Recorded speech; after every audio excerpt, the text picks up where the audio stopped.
Halo para penikmat kultivasi ganda dimanapun kalian berada, apa kabarnya? Semoga kalian semua dalam keadaan baik-baik saja ya. Pada kesempatan kali ini, kita akan melanjutkan kembali alur cerita manhwa sang murid pengkhianat. Dia bukanlah seorang putra suci Taisu yang semakin seru saja. Dan sekarang sudah memasuki episode ke-76. Pada episode sebelumnya, si gadis kelinci memberitahu Kaisar Kupu-Kupu kalau Chusyu meminjam senjata kapak miliknya itu untuk melenyapkan para demon dan klan barbar yang datang mencarinya ke sana. Tapi bukannya memihak kepada rasnya sendiri, Kaisar Kupu-Kupu malah menyemangati Chusyu agar dia bekerja lebih keras lagi saat menghadapi musuh-musuhnya. Lalu Chusyu pun sampai di depan pintu gerbang dan melihat banyak demon dan juga klan barbar yang sudah mengepungnya.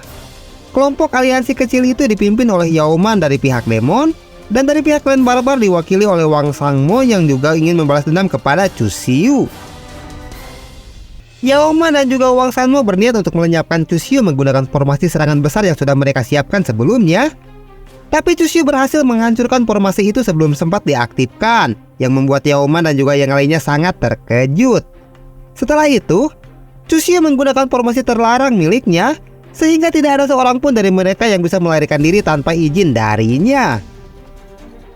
Lalu Chusyu memprovokasi Yaoman tentang bagaimana cara kiannya dia lenyapkan, sehingga Yaoman menjadi sangat marah dan langsung menyerang Chusyu secara membabi buta.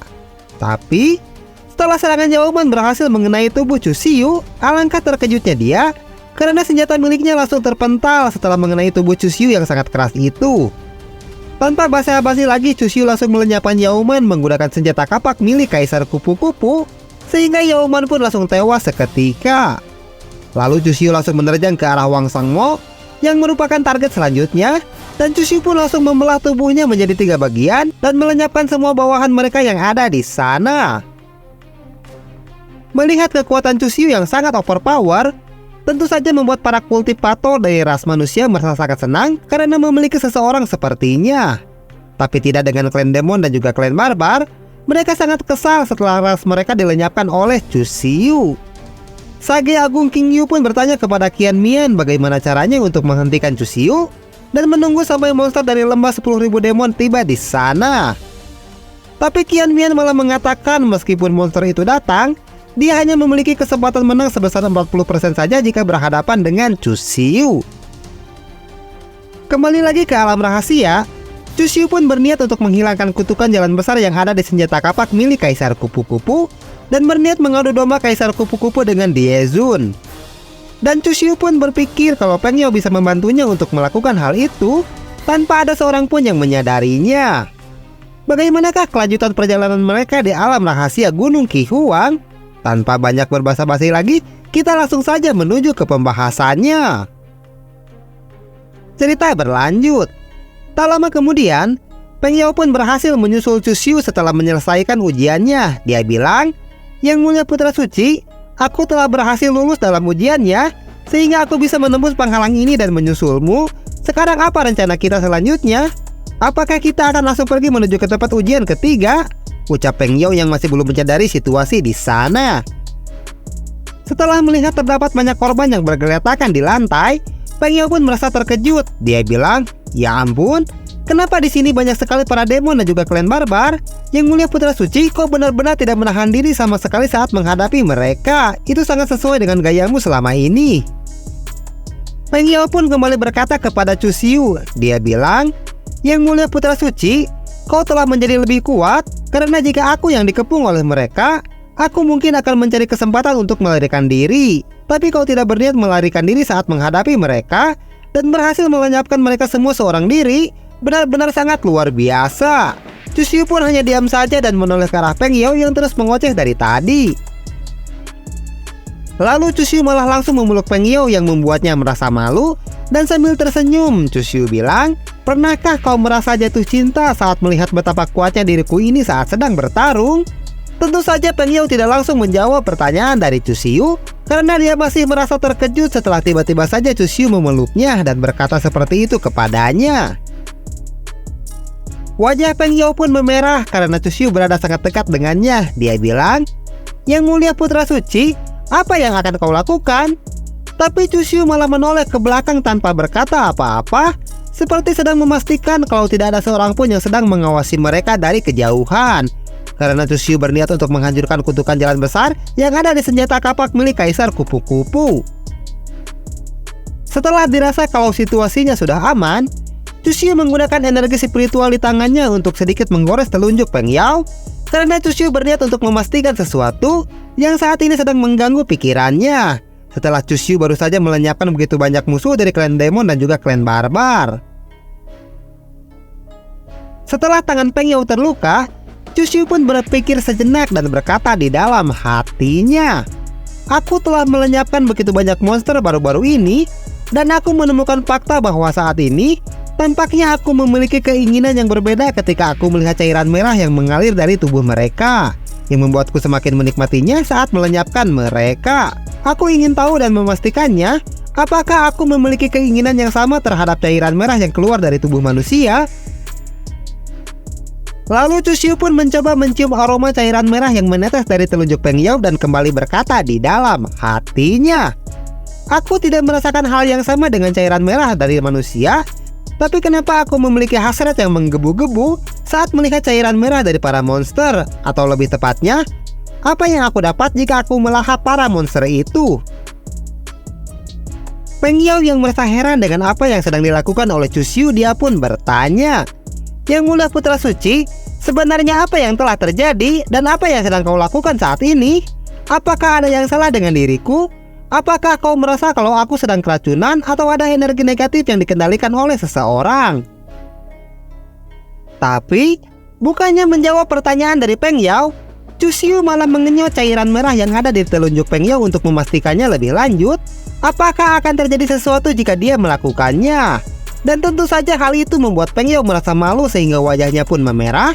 Karena ada seorang pria yang mencoba menghentikan pendarahan di telunjuknya yang tergores itu. Dia bilang, Yang Mulia Putra Suci, apa yang sedang kau lakukan?"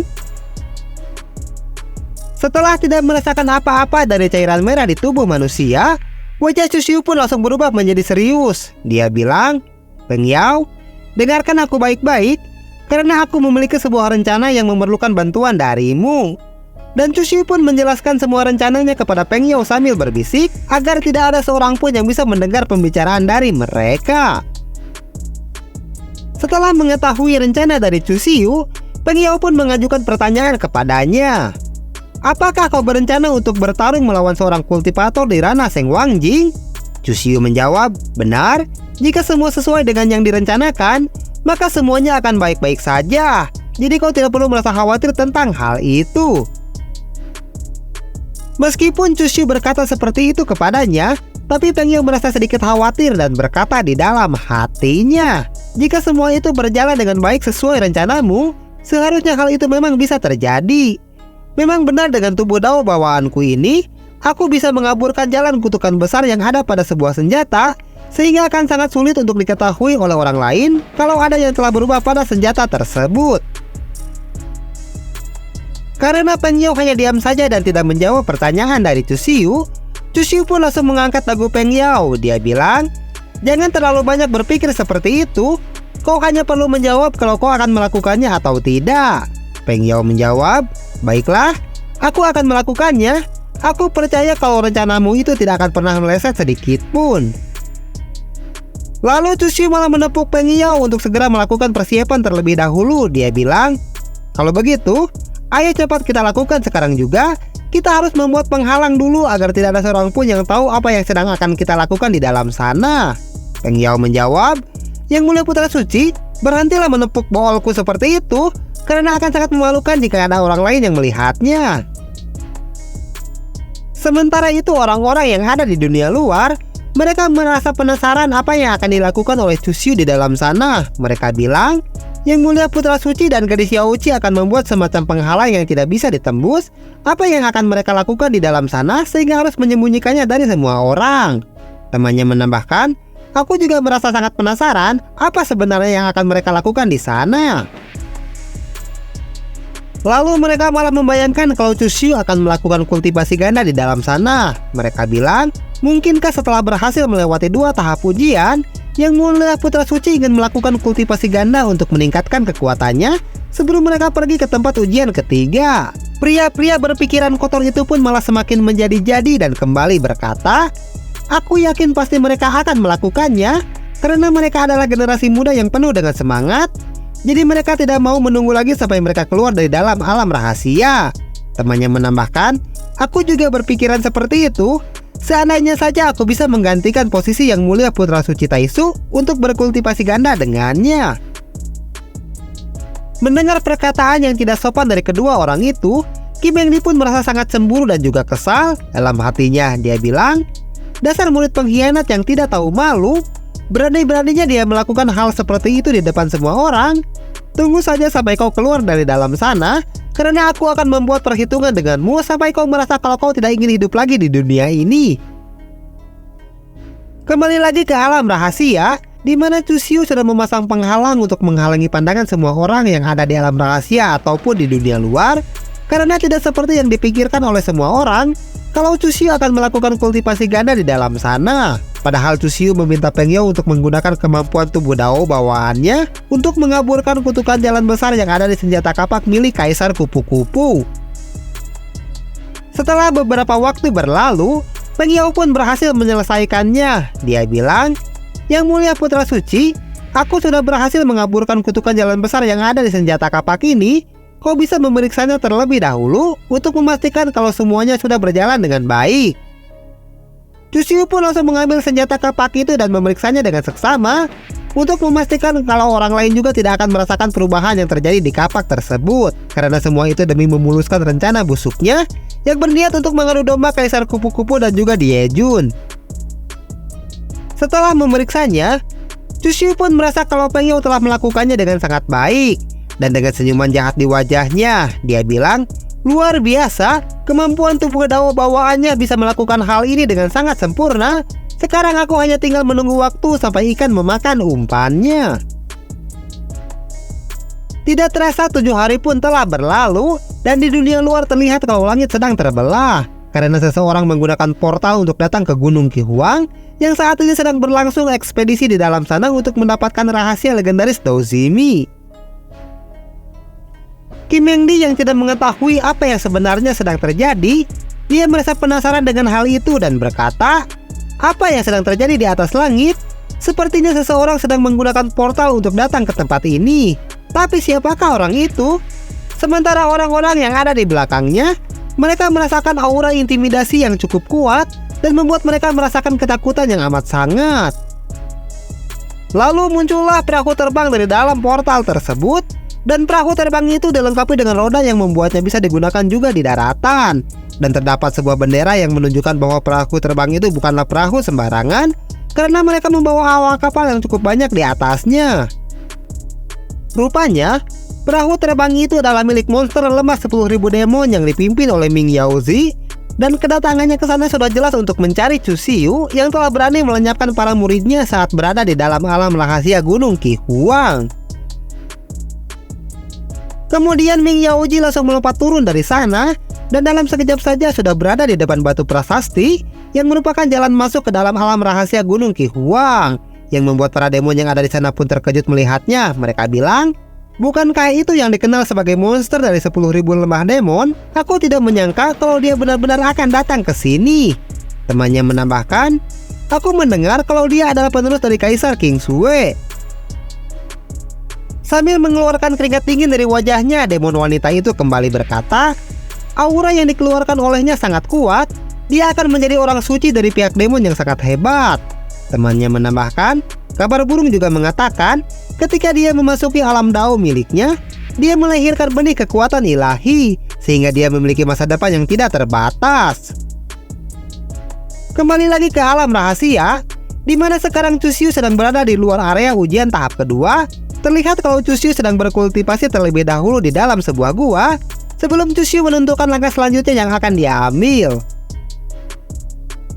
Chu Xiu pun masuk ke dalam istana Dao miliknya, dan terlihat di sana benih dewa miliknya yang melayang di udara.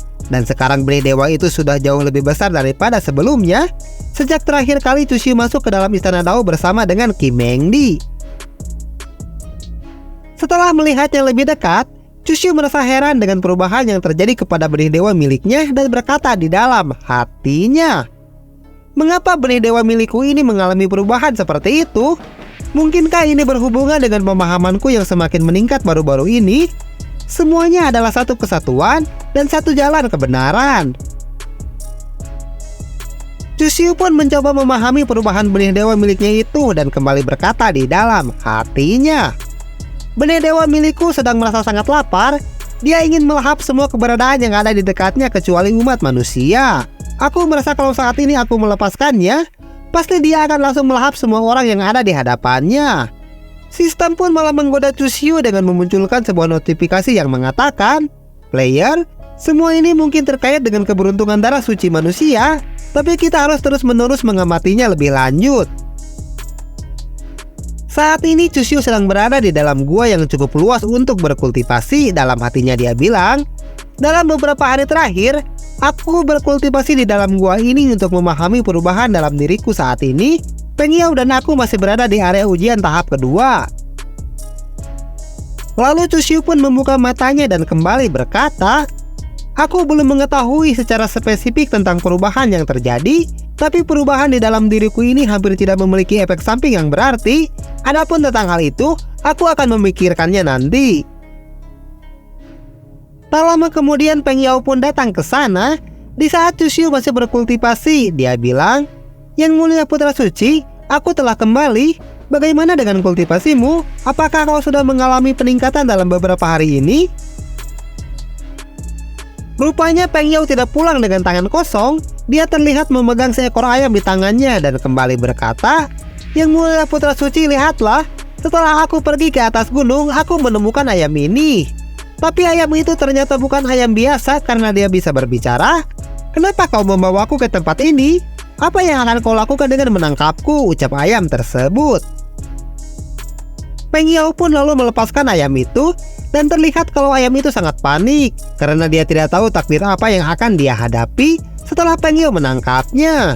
Ayam itu bilang, hei kau, jangan tiba-tiba melemparku seperti itu. Apakah kau berniat untuk mematahkan seluruh tulang-tulangku?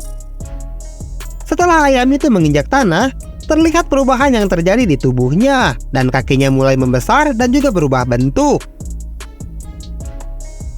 Rupanya ayam itu adalah salah satu klan barbar. Dia berubah bentuk menjadi seorang gadis yang cantik dan juga semok, tapi dia terlihat sangat ketakutan setelah Peng Yao membawanya ke hadapan Chusiu yang saat ini sedang mengeluarkan aura intimidasi yang membuatnya merasa semakin ketakutan. Lalu Chusiu mengangkat dagu gadis itu. Dia bilang, gadis kecil, kenapa kau gemetaran seperti itu? Jangan takut, karena aku tidak akan memakanmu. Chusiu pun tersenyum dengan senyuman jahat di wajahnya dan kembali berkata, lihatlah senyumanku yang sangat ramah ini, aku tidak akan pernah menyakitimu. Gadis itu semakin ketakutan setelah melihat Chusiu tersenyum dan sambil menangis. Dia bilang, tidak, kau adalah Raja Demon, tolong biarkan aku pergi dari sini.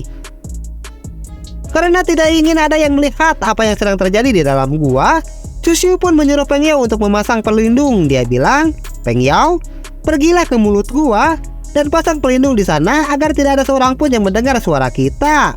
Sementara si gadis ayam, dia terus menangis dengan keras dan berkata kepada Chusiu kalau dia ingin segera pulang. Peng Yao pun memasang pelindung transparan yang sangat kuat dan tidak ada seorang pun dari luar yang akan mengetahui apa yang sedang terjadi di dalam sana. Ketika Chusiu menginterogasi gadis ayam tersebut, Peng Yao bilang, Yang Mulia Putra Suci, aku telah selesai memasangnya. Tentu saja si gadis ayam itu semakin ketakutan setelah Peng Yao memasang pelindung di mulut gua dan sambil bergerak mundur ke belakang. Dia bilang, apa yang akan kau lakukan kepadaku? Tolong lepaskan aku.